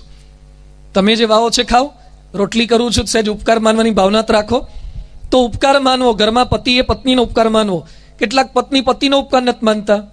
એમ કહીએ કે ભાઈ આ પતિ કમાઈને લાવે છે તો તમે રસોઈ કરો છો ને, એ કે પરણીને લાયા છે કરવું જ પડે ને, એમાં શું કરે છે? શું કરવા લાયા અમને? જો ખવડાવી શકવાની તાકાત નહોતી તો કમાવું જ પડે, બધા કમાવા જાય છે. તો પત્ની અને પતિનો ઉપકાર નથી. મા બાપ દીકરા દીકરીના ગુણગાન નથી ગાઈ શકતા. આપણે કહીએ ભાઈ તમારા દીકરા દીકરી સારું ભણે છે તો એના આભાર માનો. તો મા બાપ શું બોલે કે ગામના બધા છોકરા છોકરી ભણે જ છે ને, એમાં શું ઉપકાર માનવાનો? તો મા બાપને સંતાનોનો ઉપકાર નથી. ગૃહસ્થો સાધુનો, કેટલાક બોલે ને કે આ સાધુ સંતો આવી સેવા કરે, કથા કરે, પારેણો કરે, તો કેટલાક શું બોલે બાવા બન્યા છે બોલના પડેગા જ ને. હવે આ સાધુ બન્યા છે. અમુક લોકો શું કે આ સાધુ અને બીજો ધંધો શું, આ પારાયણો જ કરે ને.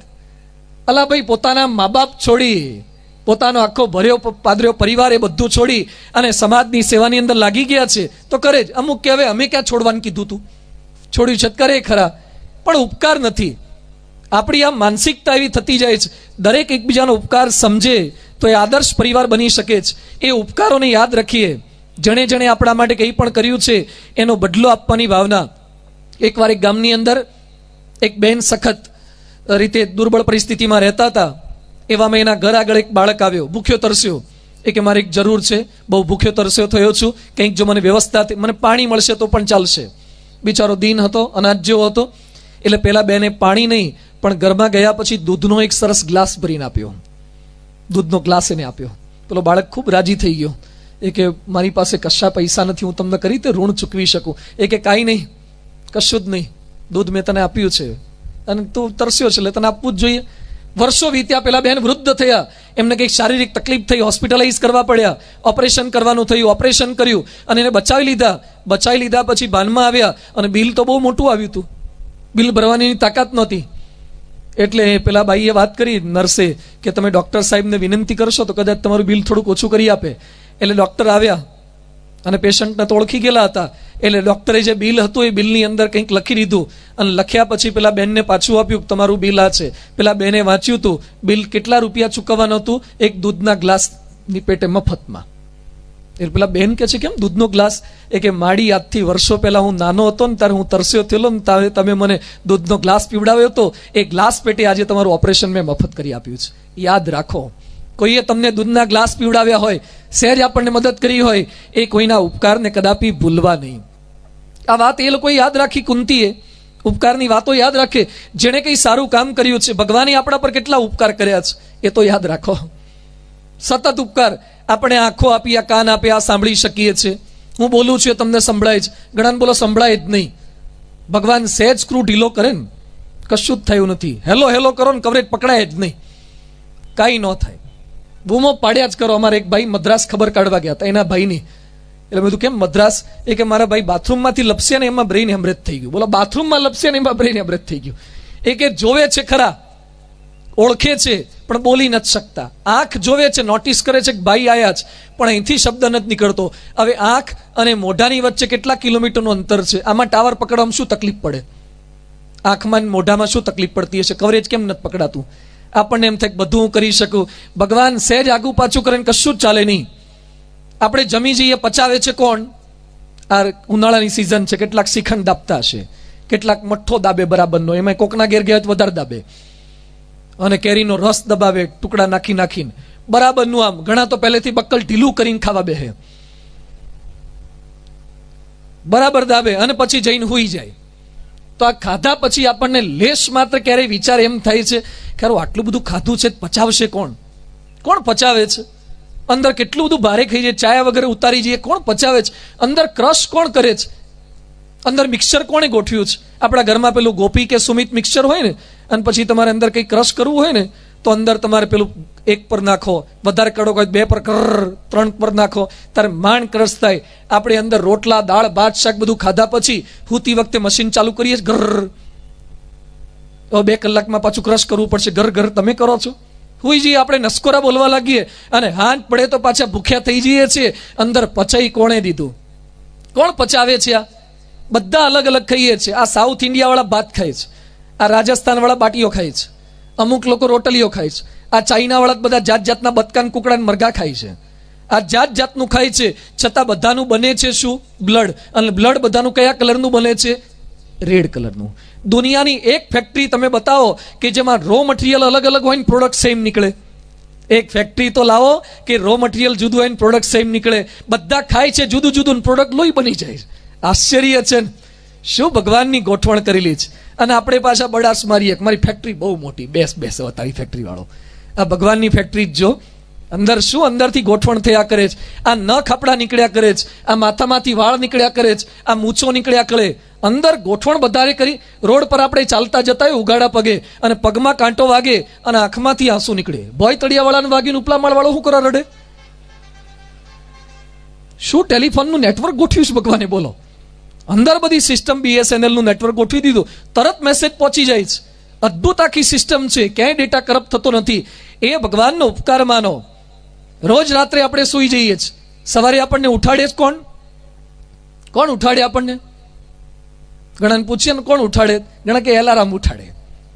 અલા એલારામ ઉઠાડે છે કે રામ ઉઠાડે છે? મળદાની બાજુમાં એલારામ વગાડો, એલારામ નહીં, ટાવર નીચે ઊંઘાડો, જગાડો એને.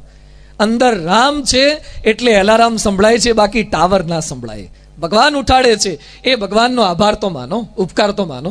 શરૂઆત દિવસની એ રીતે કરો, ભગવાનનો ઉપકાર માનીને કરવું. એ કુદરતનો ઉપકાર માનો. આ હવા, પાણી, ખોરાક આપણને બધું આપી ગયા છે. જીવ પ્રાણી માત્રનો ઉપકાર માનીએ, કુંતી જેમ ઉપકાર માને છે એને યાદ કરવા, ઉપકાર માનો. ભગવાન અને સંત કોઈના ઉપકારને ભૂલતા નથી. શરણાગત પાપ પર્વતમ ગણયિત્વા ન તદીય સદગુણમ અણુ મપ્ય તુલમ હિ મન્યતે સહજાનંદમ ગુરુમ ભજે સદા. સહેજ ઉપકાર કર્યો ને ભગવાન ક્યારેય ભૂલે નહીં. દિલ્હી અક્ષરધામની મેં હમણાં વાત કરી. દિલ્હી અક્ષરધામ 5 વર્ષમાં પૂરું કરવું હતું. 1000 કારીગર હતા. એટલે સ્વામીજીએ બધા મુખ્ય માણસોને બોલાવ્યા. એ કે આપણે 5 વર્ષમાં અક્ષરધામ પૂરું કરવું છે. 1000 કારીગર જો કામ કરે તો 5 વર્ષમાં કોઈ રીતે પૂરું ના થાય. એટલે સંતોએ, મુખ્ય વ્યક્તિઓએ વાત કરી કે સ્વામીજી 5 વર્ષમાં પૂરું ના થાય, 1,000 પેલા આર્ટિસ્ટ છે, કારીગરો છે. સ્વામીજી કે કારીગરો વધારો. હવે કારીગર થોડા તાત્કાલિક વધી જાય?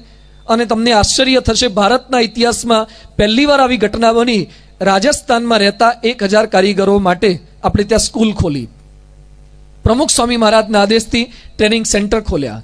સ્વામીજી કે જે લોકો ઇનબિલ્ટ રાજસ્થાનમાં જ જન્મ્યા છે, જેના લોહીમાં કળા છે, પણ સંજોગો વશાત આ શિલ્પ સ્થાપત્યમાં નથી ઘૂસ્યા, એ બધાને ભેગા કરો, 1,000 કારીગરો ટ્રેનિંગ આપે અને નવા 6,000 કારીગરો તૈયાર કરો. કુલ 7,000 કારીગરની જરૂરિયાત હતી અને 7,000 કારીગર તૈયાર કર્યા. ભારત વર્ષના ઇતિહાસમાં પહેલી વાર આવી ઘટના બની હશે.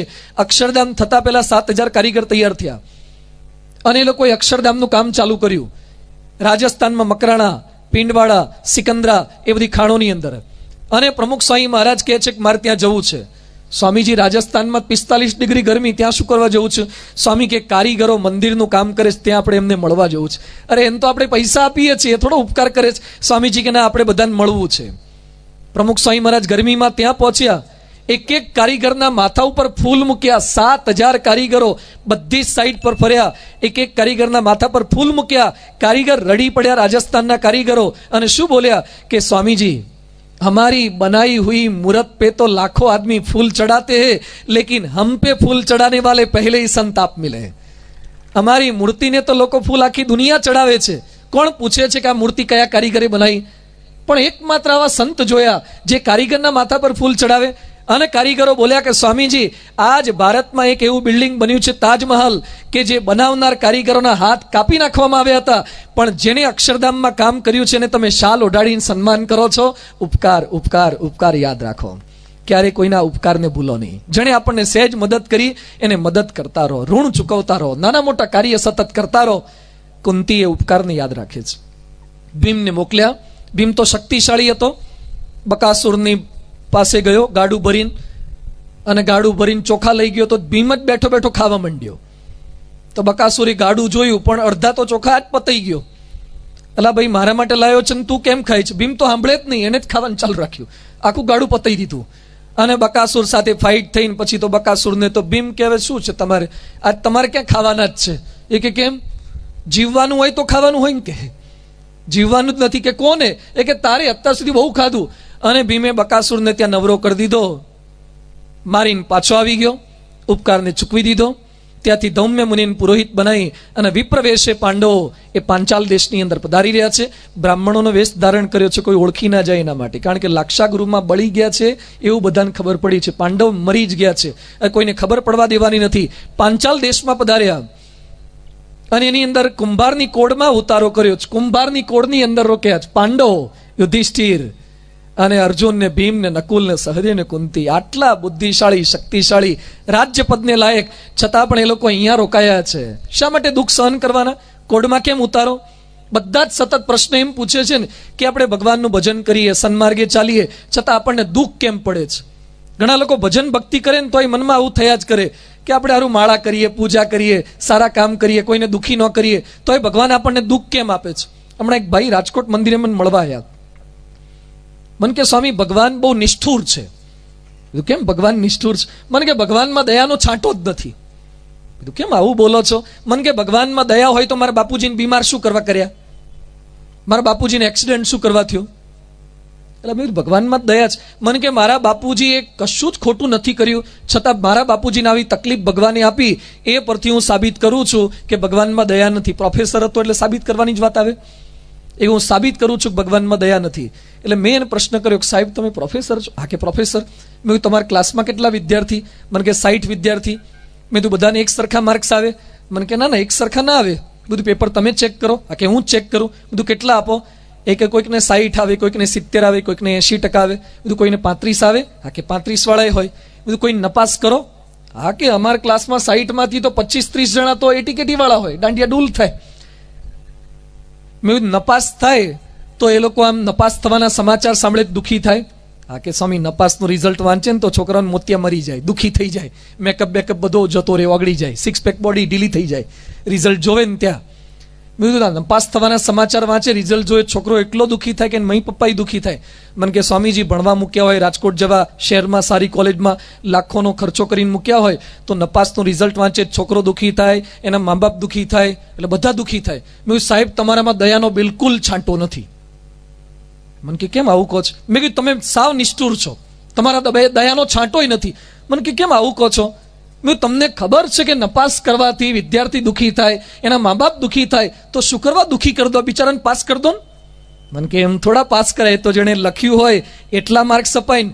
કીધું ભગવાન થોડા એમ બધાને સુખી કરી દે, જેવું કર્યું હોય એવું આપે ને, તરત થોડા બધાને કઈ પાસ કરી દે. ભગવાન દયાળુ જ છે. જેમ પ્રોફેસર બધાને એક સરખા ટકા નથી આપતા, એમ ભગવાન બધાને એક સરખું દરેક સંજોગોમાં નથી આપતા. જૈસી કરની વૈસી ભરની, જો બોએગા વહી પાએગા.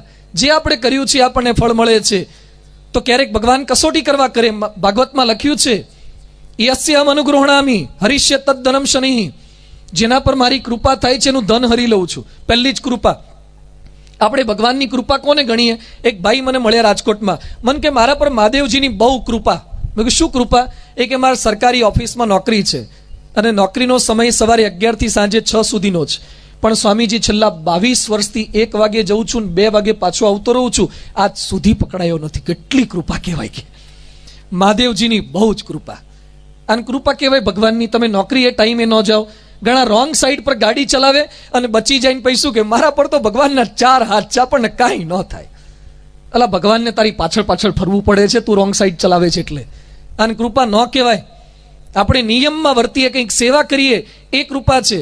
આ માણસો કૃપા સમજી શકતા નથી. તો ભગવાન જ્યારે રાજી થાય ત્યારે દુઃખ આપે. બ્રહ્મ સ્વરૂપ યોગીજી મહારાજ બોમ્બેમાં તારે એક શેઠ આવ્યા અને કે સ્વામીજી રાજી થાવ, તમારી કૃપા આપો, પ્રસન્ન થાવ. યોગી બાપા કે રાજીપો જોઈએ જ? હા કે સ્વામી રાજીપો. એ કે અમે રાજી થઈશું, ધંધો બંધ થઈ જશે, પછી ઘરવાળા ગુજરી જશે, દીકરી ભાગી જશે. એ કે સ્વામી તમારી કૃપા તમારી પાસે રાખો, આવી કૃપા નથી જોઈતી. આપણને મોટે ભાગે લાભ થાય એવી જ કૃપા જોઈએ જ. 2 પ્રકારના પ્રસાદ આવે, એક મીઠો પ્રસાદ ને એક કડવો પ્રસાદ. જેમ ભગવાનના મંદિરમાં થાળ ધર્યો હોય અને થાળમાં કાજુ કતરી હોય ને મેથી પાક હોય, અથવા એક પેલું દ્રાક્ષનું શરબત હોય અને એક લીમડાનો રસ હોય. બાળમંડળ તમને પ્રશ્ન, આ બધા બેઠા છે ને કેટલાક બાળકો, ભગવાનની પ્રસાદી હોય, એક દ્રાક્ષનું શરબત અને બીજો લીમડાનો રસ, બંને ભગવાને પીધેલો હોય અને તમને કહેવામાં આવે કોઈ પણ એક લેવાનો છે, કયો લો? કયો લેવાય? દ્રાક્ષ જ લેવાય ને? તો લીમડો ભગવાને પીધેલો જ છે, ના કે બીજા ભક્ત ભલે પીતા એ લીમડા વાળા. આપણને ભગવાનની પ્રસાદી જ છે, પણ જે આપણને સાનુકૂળ હોય ને એવી પ્રસાદ લેવી ગમે છે, લીમડાનો પ્રસાદ નથી ગમતો. જેમ ભગવાન આપણને સુખ આપે અને એ સહજતાથી હસતા હસતા સ્વીકાર કરી લઈએ છીએ, એમ દુઃખરૂપી લીમડાનો પ્રસાદ આવે એનો પણ સ્વીકાર કરી લેતા શીખવું એ પાંડવો આપણને શીખવાડે છે. સુખી હતા, રાજ્યપદને લાયક હતા, છતાં પણ એને દુઃખના દિવસો છે, છતાં એ લોકો દુઃખી નથી થતા. કોર્ટની અંદર ઉતારો કર્યો છે. આ બધું જો સમાચાર મળ્યા, અદ્ભુત ઘટના આવે છે. પાંચાલ દેશના રાજા દ્રુપદ રાજા, એની દીકરી છે દ્રૌપદી. યજ્ઞમાંથી ઉત્પન્ન થયેલી, એનું નામ બીજું હતું યાજ્ઞસેની. યજ્ઞમાંથી ઉત્પન્ન થઈ એટલે યાજ્ઞસેની.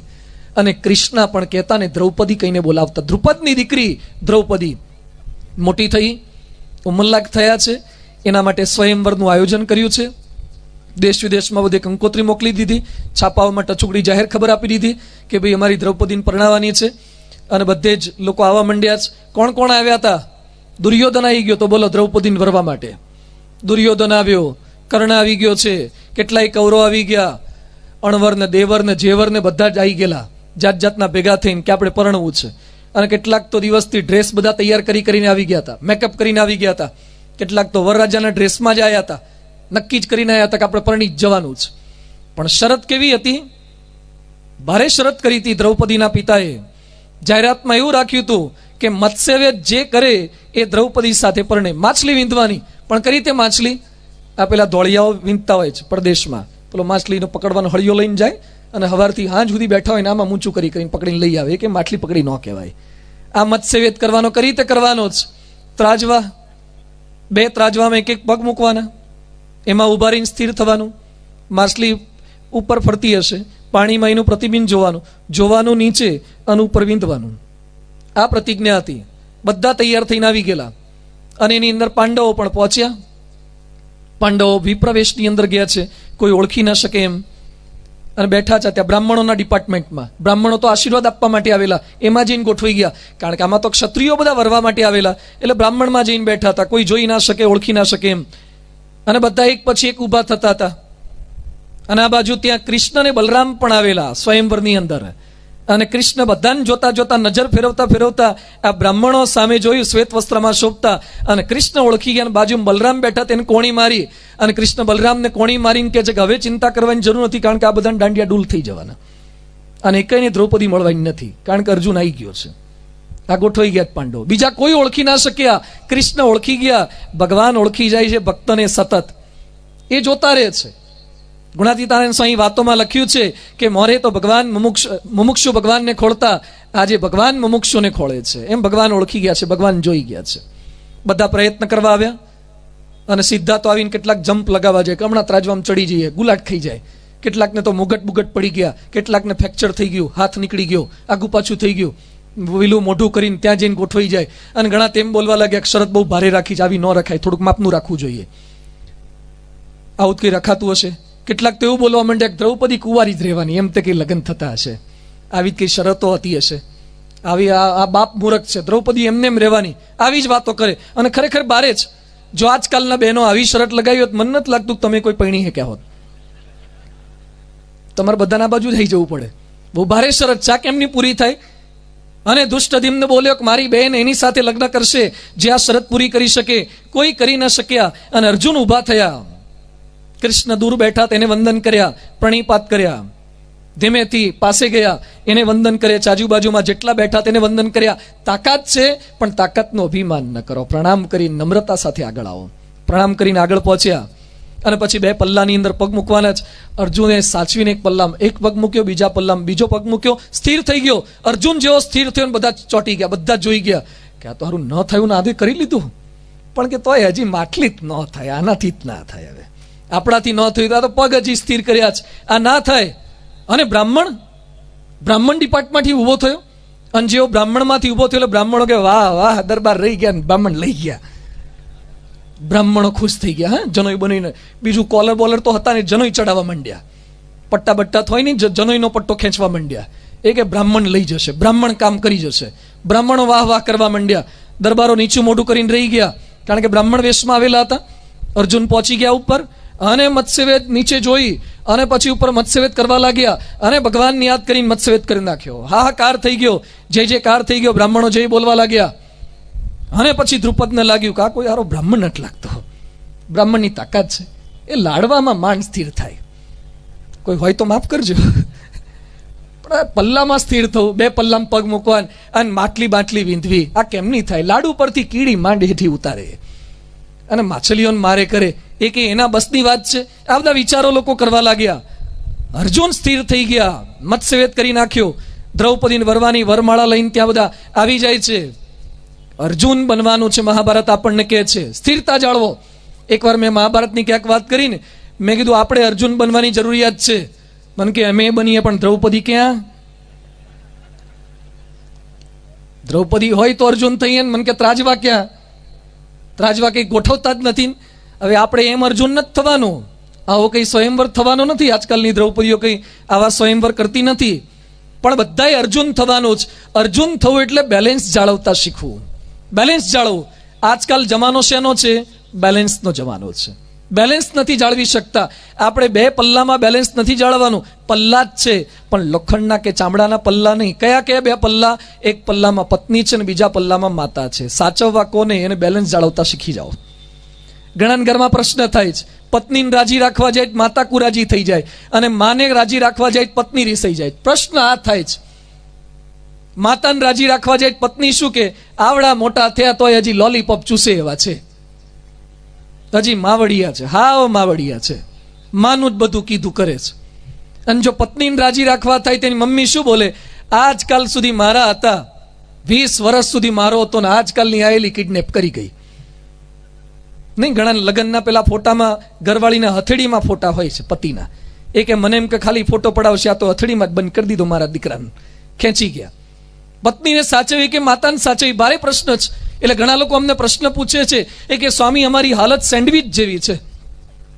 મમ્મીને સાચવવી કે બાને સાચવવા, તો એની વચ્ચે બેલેન્સ જાળવતા શીખવું. માતાને પણ સાચવવાના છે, પત્નીને પણ સાચવવાના છે. કેટલાક લોકો કહે છે કે ધંધો કરવો કે ઘરવાળાને સાચવવા. ઘણા કે આખો દાડો સિરામિકમાં રહીએ તો પૈસા સારા કમાવાય છે, પણ ઘરવાળાને ખોટું લાગી જાય છે કે તમે તો લાદીને જ પૈણ્યા લાગો છો, સિરામિકને જ પૈણ્યા લાગે, ત્યાં જ રહો, હવે ઘરે શું કરવા આવો છો? આખો દાડો સિરામિક કર કરો છો, એ જ વાતો કર્યા કરે છે. અને ઘરે રહીએ તો પૈસા ઓછા કમાવાય છે. બેલેન્સ શું કરવું? ધંધામાં ધ્યાન આપવું કે ઘરવાળામાં ધ્યાન આપવું? બંને કરવું પડશે. ધંધો એ સારો કરો અને ઘરવાળાને ફરવાય લઈ જાઓ, એને સાચવો, દીકરા દીકરીને સાચવો, ઘરમાં ટાઈમ આપો. એ બેલેન્સ ચલાવતા શીખવાનું છે. કેટલાક લોકો શું કહે છે કે સગાવાલાને સાચવવા, ઘર ચલાવવું કે ભગવાન ભજવા.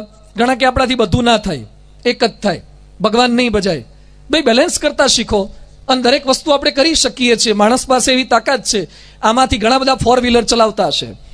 4 વ્હીલરની અંદર હાથમાં સ્ટેરિંગ રાખવાનું હોય અને પગની અંદર નીચે શું હોય છે? ગણાવો તો. એક્સિલેટર, પછી બ્રેક અને ત્રીજું ક્લચ. પગની અંદર 3 વસ્તુ હોય છે. 3 ઇન્સ્ટ્રુમેન્ટને મેનેજ કરવાના. પગ કેટલા હોય છે? પગ કેટલા હોય? 2. તો વસ્તુઓ કેમ 3 આપી છે? વધારે નથી આપી લાગતી? 2 પગેથી 3 મેનેજ થાય? હા થાય. જો ગાડી ચલાવતા 2 પગેથી ક્યારેક ક્લચ દબાવે, ગેર પાડે, બ્રેક દબાવે, એક્સિલેટર દબાવે, એક તો સ્ટેરિંગ પકડવાનું, ચાલુમાં ગેર પાડવાના, અને એમાંય પાછો મોબાઈલ આવે, મોબાઈલની વાત કરવાની. કેટલાક લોકો ચાલુ મોબાઈલે ગાડી ચલાવે, ગેર પકડેલો હોય, અને મોબાઈલમાંથી છે ને કોઈક નંબર માગે ને તો નંબર હોતતા હોય, એટલે સ્ટેરિંગ એક હાથમાં ગેર હોય તો પેલી કોણી સ્ટેરિંગ પર આમ ફેરવે. આમ તમે લોકો ગાડીમાં 2 પગથી 3 સ્વિચો બેલેન્સ કરી શકો, સ્ટેરિંગ ફેરવી શકો, તમે લોકો ગિયર પાડી શકો, મોબાઈલમાંથી નંબર કાઢી શકો, તો ઘર ચલાવતા ચલાવતા મંદિર કેમ ના આવી શકો? કેમ બેલેન્સ ના કરી શકાય? ઘણા શું કે સિરામિક કરીએ, ધંધો કરીએ એટલે ભગવાનનું ભજન ના થાય. બેલેન્સ કરતા શીખો. એ કરો ને આ કરો, બધું જ કરવાનું છે. આગે ધંધા પીછે ધંધા, ધંધા મધ્ય ધંધા, ધંધા મધ્ય ધ્યાન લગાવે 100 સાહેબ કા બંદા. ધંધાની વચ્ચે ધ્યાન લગાવો, બેલેન્સ કરતા શીખીએ, બધું જ થઈ શકે. જનક રાજ્ય પણ ચલાવતા હતા અને કથા પણ સાંભળવા જતા હતા. ઘણા કે કથા સાંભળવા નવરા હોય છે, આમ નહીં, જનક રાજ્ય ચલાવતા હતા અને કથા સાંભળતા હતા. અંબરીશ રાજા હતા, રાજ્ય ચલાવતા અને ભગવાનની આત્મનિવેદી ભક્તિ કરતા, વાસણ ઉટકતા, બધી જ સેવા કરતા હતા. તો બેલેન્સ કરતા શીખીએ, પ્રાયોરિટી આપતા શીખીએ. ઘણી વાર ઘણા લોકોને સમય રહેતો ને કે સમય ખૂટે છે, શું કરવું સમજાતું નથી, ભજન કરું, ધંધો કરો, ઘરવાળાને હચવા, દુઃખી જ હોય, એને પ્રાયોરિટી આપતા નથી ફાવતી. એકવાર એક શિક્ષકે બધા વિદ્યાર્થીને ભેગા કર્યા અને પછી એની પાસે 4 વસ્તુ રાખી: મોટા પથરા, નાના કાંકરા, રેતી અને પાણી. અને પછી શિક્ષક કહે છે કે આ બાજુની અંદર મોટું પાત્ર છે, ટબ જેવું, એની અંદર આ ભરવાનું છે. તે કેટલાક છોકરાએ પહેલા એની અંદર છે ને પહેલા પાણી ભરી દીધું, થોડી રેતી નાખી, અને પછી કાંકરા નાખવા ગયા, પાણી બહાર આવી ગયું, મોટા કાંકરા અંદર આવ્યા જ નહીં. એ કે સાહેબ આ પાત્ર થોડુંક નાનું લાગે, સમય એવું નથી લાગતું. સાહેબ કે હું કરીને બતાવું તો? એ કે ના થાય, જો કે હું કરીને બતાવું. શિક્ષકે સૌથી પહેલા એ ટબની અંદર મોટા પથરા નાખ્યા. મોટા પથરા નાખ્યા પછી નાના નાના કાંકરા, ઝીણી કાંકરીઓ એ નાખી. એટલે ઝીણી કાંકરીઓ વચ્ચે થોડી થોડી જે જગ્યા હતી એમાં સમાઈ ગઈ. પછી રેતી લીધી અને રેતી ઉપરથી ધીમે ધીમે મુઠ્ઠીમાંથી નાખતા ગયા તો રેતીને કેટલી જગ્યા જોઈએ, એટલે ધીમે ધીમે પેલું ટબ હલાવતા ગયા તો થોડી થોડી જગ્યામાં રેતી નીચે નીચે સરતી ગઈ, બધી સાઈડ થઈ ગઈ. એ કે પણ પાણી, અને પાણી ધીમે રેડ્યું તો પાણી તો રેતીમાં અને કાંકરાની વચ્ચે સેટ થઈ ગયું. એ કે અરું અમારે તો નહોતું સમાયું અને તમારે કેમનું સમાઈ ગયું? શિક્ષકે શીખવાડ્યું કે પ્રાયોરિટી આપતા શીખો, પ્રાયોરિટી આપો. એમ જીવન જીવવું છે તો વર્કને પ્રાયોરિટી આપતા શીખીએ. બધું જ કરવાનું જ, નોકરી કરવાની, ધંધો કરવાનો, બૈરા છોકરા સાચવવાના, સત્સંગ કરવાનું, સમાજ સેવા કરવાની, લોક સેવા કરવાની, પણ ક્યારે કયું કરવું એનું ટાઈમ ટેબલ થોડુંક મનમાં હોવું જોઈએ. બેલેન્સ જાળવતા શીખવાનું છે. એ આના જેવું બેલેન્સ છે, અર્જુન જેવું બેલેન્સ. તો દ્રૌપદી વરે. આપણે કઈ પેલી દ્રૌપદી વળવાની નથી, પણ ઘરમાં શાંતિ રહે, સમાજમાં શાંતિ રહે, એ કર્યા બરાબર છે. દ્રૌપદી સાથે લગ્ન કરી લીધા અર્જુને, પણ અર્જુન તો જો લઈને આવ્યા છે. પાંડવો બધા ત્યાં ગયેલા, પછી આ બાજુ કોઢની અંદર એ લોકોનો ઉતારો, ત્યાં પહોંચ્યા ભાર્ગવશાળામાં, કુંભારની કોઢમાં. બારણું બંધ હતું, કુંતાજી અંદર હતા અને બહાર ઊભા ઊભા ભીમે બૂમ મારી કે માતા અમે આવી ગયા છીએ. જણાયું નહીં શું લઈને આવ્યા છે.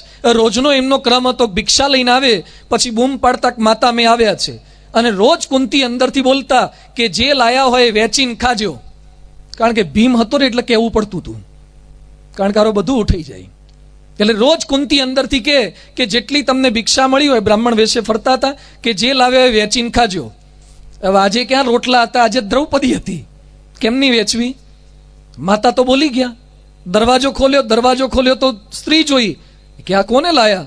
કે માતા અમે તો ત્યાં મત્સ્યવેદમાં જઈને આવ્યા અને આ સ્ત્રીને જીતીને આવ્યા છે. કુંતા કે પણ હું તો બોલી છું વેચીને ખાજો, હવે આને કેમ નહીં ખાવી? વેચીને ખાવાની? અરે પછી ઘરમાં બધા ભેગા થયા, મીટિંગ કરી, વેચીને ખાવાની કરી તો કરી શકાય. યુધિષ્ઠિર અર્જુનને એમ કહે છે કે ભાઈ વેચીને ખાવાની વાત તો બાજુ પર પછી છે, પણ જીત્યો તું છે, મત્સ્યવેદ તે કર્યો છે, એટલે તું લગ્ન કરી લે. અર્જુન કેમ ના કરાય, આપણે આટલું બધું સાથે રહ્યા છીએ, એટલે માતાએ જે આદેશ આપ્યો છે મુજબ જ કરાય, વેચીને જ ખાવાનું. એટલે આપણે વેચીને આનું કંઈક પ્લાનિંગ કરો. અને છેવટે યુધિષ્ઠિરે આદેશ આપ્યો કે બધાની માતાની જો મરજી છે તો હવે દ્રૌપદી 5 પાંડવોની પત્ની થશે. દ્રૌપદીના 5 પતિ, યુધિષ્ઠિર, ભીમ, અર્જુન, નકુલ ને સહદેવ, એટલે દ્રૌપદી પાંચાલી કહેવાય છે. 5 પતિઓની પત્નીએ દ્રૌપદી થયા છે. પાંચાલની દીકરી એ પાંચાલી. ઘણી વાર આપણને લાગે કે સ્વામી મહાભારત આવું શીખવાડે છે, એક સ્ત્રી 5 પતિ, આવી પ્રેરણા નથી લેવાની. હા, પણ મહાભારતની આ ઘટના પાછળ તો ઇતિહાસ છે. દ્રૌપદી આગલા જન્મની અંદર ભગવાનને પ્રાર્થના કરી હતી કે મને સારો વર મળે. નહીં, ઘણા વર કરતા, પેલે વ્રત કરતા હોય, જયા પાર્વતી જાત જાતના વ્રત કરે, સુવર મળે એના માટે, સોરી એટલે સારો વર મળે એના માટે, સુકન્યા કે એમ, સુવર કે એમ, એટલે સારા વર માટે ઘણા પ્રાર્થના કરતા હોય. અને એમાં દ્રૌપદી પ્રાર્થના કરી કે ભાઈ મને સારો વર મળે, સારો વર મળે. એમાં 5 વાર બોલી ગયા, એટલે ભગવાને સાંભળીને 5 આપી દીધા. એટલે એકનું એક 5 વાર માગ ન કરવું. એટલે દ્રૌપદી આવો એક ઇતિહાસ આવે છે, આવી એક ઘટના. અને એને 5 પતિ પ્રાપ્ત થયા અને પહોંચ્યા પછી કોઢની અંદર ઉતારો કર્યો છે. હવે આ લોકોની વાતો, પાંડવ પરિવાર કેવો છે. માતા એકવાર બોલ્યા વેચીને ખાજો, અને બધા એ જ શબ્દને વળગી રહ્યા છે. અહીંયા ઘણા બધા મા બાપ બેઠા છે. મા બાપને 2 દીકરા હોય તો રાજી ક્યારે થાવ? જો દીકરા સંપીને રહે ને વેચીને ખાય ને તો મા બાપ રાજી થાય છે. આજે કેટલાક મા બાપ દુઃખી થાય છે. એનું કારણ શું છે? કે દીકરા અંદર ઝઘડે છે, એ મા બાપને મોટું દુઃખ છે. તો કુંતીના જીવનમાંથી, પાંડવ પરિવારમાંથી આપણે પ્રેરણા લેવાની છે. ખાલી દ્રૌપદી વેચવાની વાત નથી, ખાવાનું વેચવાની વાત નથી, સંપત્તિ વેચવાની વાત નથી. જે કંઈ મળે એ વેચીને ખાવું, કોઈનું પચાઈ ન પાડવું. આજે પચાઈ પાડવાની ભાવના બહુ વધતી જાય છે. પચાઈ પાડે, સગા ભાઈની અંદર પચાઈ પાડે છે. કંપનીની અંદર ભાગીદાર સાથે થયા હોય અને પછી પૈસા લેવાના આવે ને લેખિત કરવાનું આવે, ત્યારે ઘણા શું કે તમારે શું ચિંતા કરે છે, આપણે જીગર જાન છીએ, તાર જેટલા ઉપાડો એટલા ઉપાડજે ને હિસાબની ચિંતા ના કર. એટલે પેલાને એમ લાગે કે આ તો આપણો બહુ પાકો છે, કશો હિસાબ જોવા માગે નહીં. અને થોડા દાડા પછી, થોડાક વર્ષ પછી તો બધું જાવકમાં જ બતાવે. એ કે 3 વર્ષ સુધી ફેક્ટરી ચલાવી, કશું વધ્યું નથી, ખર્ચામાં જ નીકળી ગયું. પચાઈ પાડવાની વૃત્તિ સતત ચાલ્યા કરે છે. સરખે ભાગે ઇન્વેસ્ટમેન્ટ કર્યું હોય અને છેલ્લે ફરી જતા હોય છે. ભગવાન સ્વામિનારાયણના વખતની અંદર નરસિંહ દવે કરીને એક ભક્ત હતા, બહુ આદર્શ ભક્ત. એના ભાઈ મૃત્યુ પામી ગયા, એના ભાભી જીવતા હતા. એટલે આ ભાઈએ શું કર્યું, પેલી સ્ત્રીને ખબર ના પડે એમ ભાઈની જેટલી મિલકત હતી બધાઈ પચાઈ પાડી. આજે ભાઈનું પચાઈ પાડે છે, ભાઈ બહેનનું પચાઈ પાડે છે. પેલા બહેને ભગવાન સ્વામિનારાયણને વિનંતી કરી કે મહારાજ મારા પતિ તો ગુજરી ગયા, પણ મારો ભાગ પેલા જેઠ નથી આપતા. ભગવાન કે તારા ભાગનું તન મળવું જ જોઈએ ને. એ કે નથી માનતા કોઈ રીતે. ભગવાન કે હવે તારો ભાગ મળે તો ઠાકોરજીની થોડી સેવા કરે તો આપશે. હા કે હું સેવા કરી દઈશ તો આપતા હોય તો. એટલે ભગવાન સ્વામિનારાયણ નરસિંહ દવેને બોલાયા. એ કે આપણા ગામમાં બ્રાહ્મણોની 84 કરવી છે. હા કે મહારાજ બ્રાહ્મણોને જમાડો. ગામો ગામથી બ્રાહ્મણો ભેગા કર્યા, હજારોની સંખ્યામાં બ્રાહ્મણો બધાને જમાડ્યા, સીધું સામાન લાવ્યા. નરસિંહ દવેને કરિયાણાની દુકાન હતી, એના ત્યાંથી સીધું લાવે. 1 દિવસ, 2 દિવસ, 3 દિવસ, 7 દિવસ સુધી 84માં બધા જ બ્રાહ્મણોને ભરપેટ જમાડ્યા. જેવો સમયો પૂરો થયો એટલે નરસિંહ દવે બિલ લઈને આવ્યા. ભગવાનને કે મહારાજ જેટલા જમ્યા એનું સીધું સામાન લાય, એનું બિલ છે. તે ભગવાન સ્વામિનારાયણ કે સભાજનો બધા કે બોલો મહારાજ. ભગવાન સ્વામિનારાયણ કે બોલો નરસિંહ દવેની જય. નરસિંહ દવે કે મારી થોડી જય હોય મહારાજ, આપની જય હોય. ના કે તો જેના તરફથી રસોઈ હોય એની જ જય હોય ને. ભલા પણ મેં ક્યાં રસોઈ આપી છે, મારા સીધાના પૈસા લાવો. ના કે આ તો તમારા તરફથી જ છે. ના, મારે એવી રસોઈ નથી આપી. એ કે તમારે ના આપવી હોય, તમારા ભાભી તરફથી છે, એમની જય બોલાઈએ. એ કે એની શેની રસોઈ? એ કે એમને કહેતા ગયા તક મારા ભાગનું જેટલું છે એને પચાઈ પાડ્યું છે તો એ તમે રાખી લો, સંતોને ભક્તોને જમાડી દેજો. ભગવાને જમાડ્યા, એમાં પેલા ભાઈને અવગુણ આવી ગયો. એ જીવ્યા ત્યાં સુધી ભગવાન સાથે બોલ્યા નહીં અને પોતાના દીકરાને શિખામણ શું આપતા ગયા કે યાદ રાખજે, સ્વામિનારાયણ ઠગી લેશે, સ્વામિનારાયણ આપણી મિલકત લઈ લેશે, એનો વિશ્વાસ ન કરવો. હવે તે હારા ભાભીનો બધો પડાઈ લીધો, શરૂઆત તે કરી હતી. ઘણા લોકો પોતે શરૂઆત કરે અને પછી ભગવાન આપણને છોડાવે છે ત્યારે ભગવાનનો અવગુણ આવે છે. પણ એ નહીં, ક્યારેય કોઈનું પચાવી ન પાડવું, ક્યારેય પચશે જ નહીં, ક્યારેય આપણને ટકશે નહીં. એક રૂપિયો પણ કોઈનો એક્સ્ટ્રા લેવાનો વિચાર ન કરવો. જે વસ્તુ આપણી નથી એને ક્યારેય લઈ ના શકાય. ભગવાને આદેશ આપ્યો, ભગવાન સ્વામિનારાયણ લખીને ગયા છે, પડી વસ્તુ કોઈની હાથે નવ જાલે રાજ. અત્યારે સમાજ કેવો છે, પડી વસ્તુ કોઈની દીઠી નવ મેલે રાજ. પડાઈ જ લેવાની વૃત્તિ, મારી ખાવાની વૃત્તિ સતત આ ચાલતી જાય છે. અહીંયા કુંતી કહેતા ગયા છે, વેચીને ખાજો, સંપીને ખાજો, જે કંઈ થોડું ઘણું મળે એ સંપીને ખાવાની ભાવના આ રીતે